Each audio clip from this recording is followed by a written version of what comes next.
กล้องวงจรปิด3 อัน4 อันนะครับคลิปนี้แค่อยากจะมาบอกว่าคนที่เขาเฮ็ดโคกหนองนาเขาลงทุนไปหลายแล้วนะครับผมคนที่มือไวใจไวนะครับผมมักหยิบมักจับสิ่งที่เขาสร้างสิ่งที่เขาลงทุนไว้นะครับผม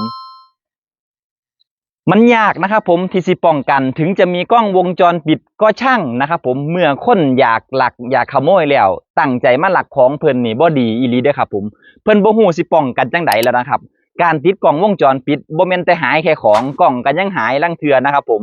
เซาซะเด้อนิสัยแบบนี้นะครับผมกว่าเพิ่นสิหาเงินมาเฮ็ดมาสร้างได้กว่าสิเป็นสิ่งปลูกสร้างกว่าสิมีเงินมาขุดกว่าสิซื้อพันธุ์ไม้เฮ็ดหัว ติดเรื่องไฟติดเรื่องน้ำมันยากนะครับผมเขาต้องใส่หยาดเหงื่อแรงกายในการหา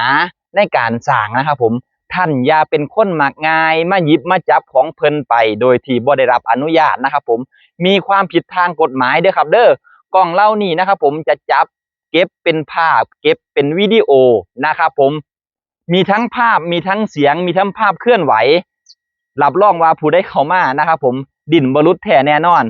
ถ้ามีนิสัยแบบนี้อยู่ถ้าเพิ่นเฮ็ดแห้งก็อย่าว่าเพิ่นเด้นะครับผม